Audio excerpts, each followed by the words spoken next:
आज मैं आपके लिए एक बाइबल वर्स को पढ़ूंगा, उत्पत्ति उसका 2 अध्याय 18 पद से आगे की ओर।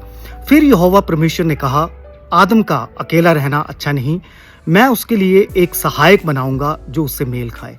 आज हम इस सहायक शब्द के ऊपर बातचीत करेंगे।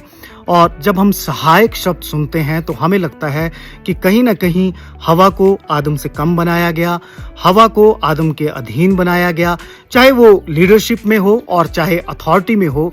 कहीं ना कहीं जो हवा है वो आदम से क्या है, कम है। और ये बातें हमारे प्रचार में भी रिफ्लेक्ट हो जाती हैं, जहां पर हम ये सिखाते हैं कि कहीं ना कहीं औरतों को पुरुषों के अधीन बनाया गया है और अथॉरिटी और लीडरशिप में वो रोल औरतों का नहीं है जो एक पुरुष का होना चाहिए। पर मैं आपको बताना चाहता हूं, हम कहीं ना कहीं यहाँ पर गलत हो जाते हैं, क्योंकि जो इब्रानियों शब्द और सहायक के लिए इस्तेमाल किया गया वो है आइजर कै नेक दो, जिसका मतलब है, आइजर का मतलब है सहायक और कै नेक दो का मतलब है इक्वल, बराबर। मतलब जब परमेश्वर कहते हैं कि हवा को और आदम का सहायक बनाया गया, तो मतलब ये है कि उसको बराबरी का सहायक बनाया गया। और केवल यही नहीं, बाइबल में इस शब्द का इस्तेमाल 21 बार हुआ है और 21 बार में एक बार भी ये शब्द जो है वो अधीनता को नहीं बताता।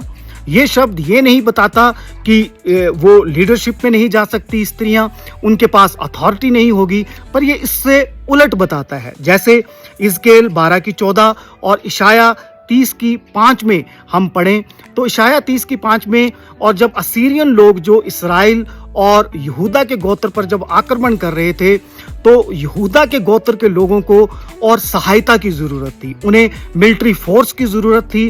उन्होंने मिस्र देश से मिलिट्री फोर्स की सहायता को मांगा और उस सहायता के लिए, और जो वर्ड यूज़ हुआ वो आइजर हुआ, हेल्पर हुआ, सहायक हुआ, जो और शब्द जो है वो हवा के लिए इस्तेमाल किया गया।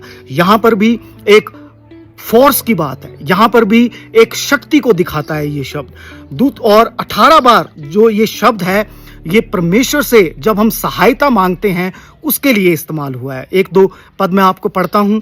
और भजन संहिता 121 और 1:2 में, मैं अपनी आंखें पर्वतों की ओर लगाऊंगा, मुझे सहायता कहाँ से मिलेगी। ये सहायता शब्द भी वही सहायता शब्द है, वही आइजर शब्द है, वही हेल्पर शब्द है जो हवा के लिए इस्तेमाल किया गया। मुझे सहायता कहाँ से मिलेगी? मुझे सहायता यहोवा की ओर से मिलती है। मतलब यहोवा से भी सहायता मांगने के लिए वही शब्द का क्या किया गया है, इस्तेमाल किया गया है, जो आकाश और पृथ्वी का करता है।